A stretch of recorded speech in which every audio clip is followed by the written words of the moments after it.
The next biggest military cargo plane, the C-17, would have to make 2 trips to carry the same amount. The C-5 will have to be in great shape to lift such an enormous load. Like every star athlete, the megaplane has a team that keeps it in top form, an army of men and women dedicated to its care. It's a never-ending job. On average, the C-5 needs 16 hours of maintenance for every single hour it's spent in the air.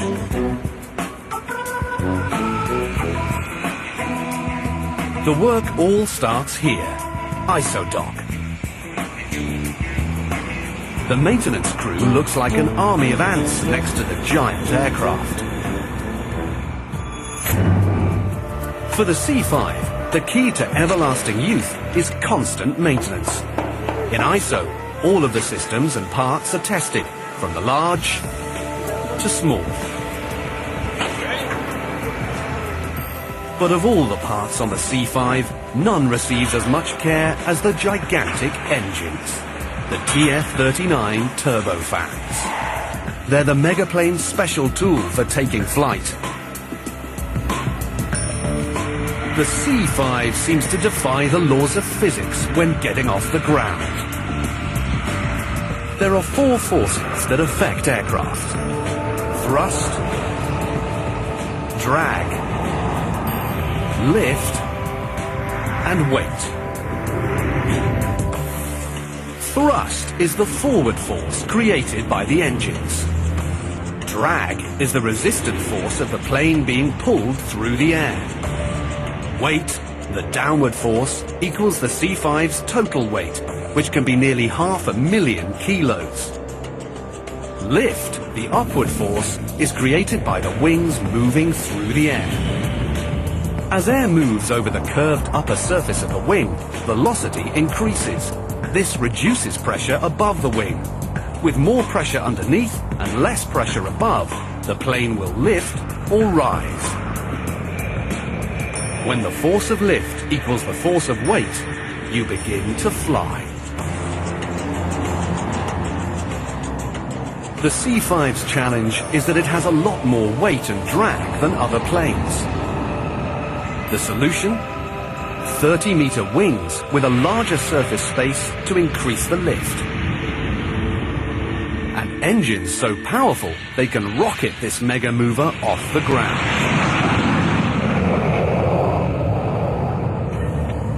Each engine is almost 9 meters long and 2 meters in diameter, larger than a pickup truck. The gaping open front is called the air inlet. The narrow waist is the air compressor. And behind that is the turbine. The final piece at the end is the exhaust. The mega engine is a complex part, but what it does is relatively simple. It converts air to power in 4 easy steps. First, it sucks in air. The inlet swallows huge gulps.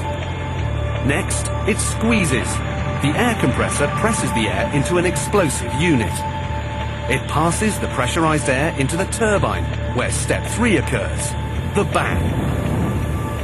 This is where air and fuel mix and ignite, creating power. In this case, over 19,000 kilograms of thrust. And finally, step 4, the blow. The exhaust tail blows the air discharge out, propelling the plane forward.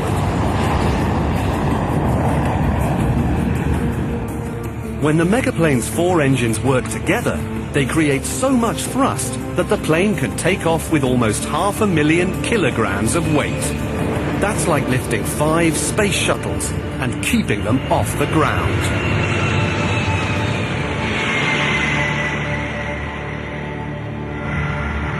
For the C-5 to operate safely, it's critical that the engines work perfectly, or the plane could fall from the sky. At the first sign of trouble, the mega part is removed from the aircraft and brought here to the jet shop. An expertly trained crew of mechanics takes the turbofan apart. The outer layer of the engine is removed to reveal the inner core.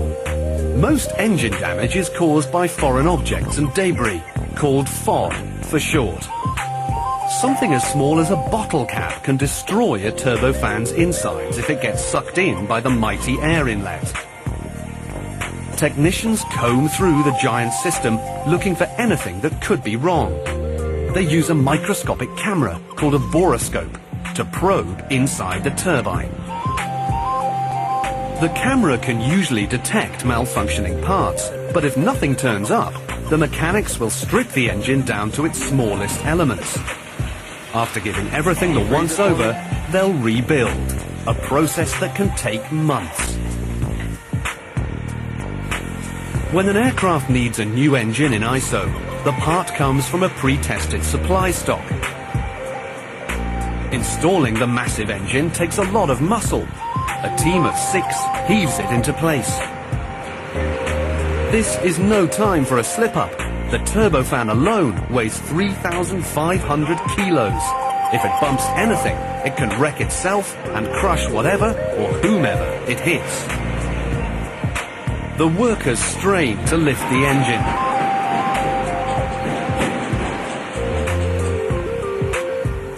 They load the turbofan into the aircraft by hooking it onto a giant mount. Incredibly, the megapart hangs in place, made secure with just a few bolts. A nut in the front and 2 pins in the back. Is your hands clear?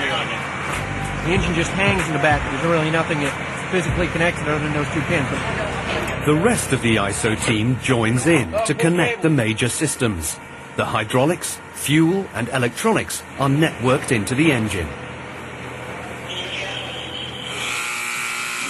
Finally, the gigantic aircraft is returned to the flight line. The plane should now be ready to fly into a war zone, but the crew's got another challenge. Loading it with several tons of cargo, both in the States and in Iraq. Do it wrong, and the C-5 could tilt and crash on takeoff. The crew will have to prove they know their stuff. We got this thing loaded.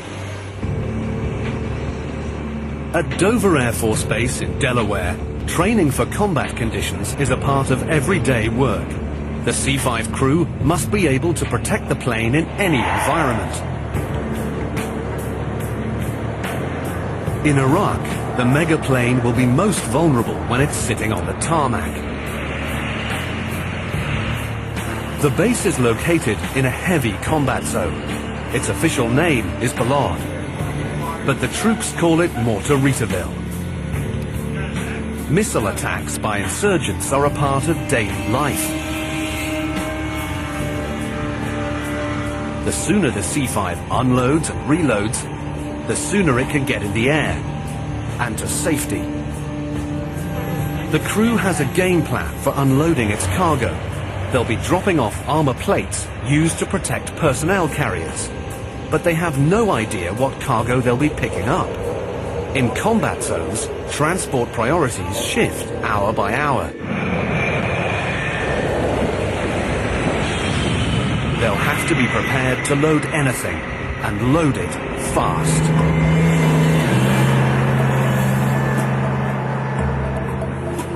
That would be hard enough, but they also have to store the cargo so that the massive aircraft is perfectly balanced. Put too much weight in any one section, and the C-5 could tilt and crash on takeoff. Because they don't know what they're loading in Balad, the crew will rely on a proven strategy for balance.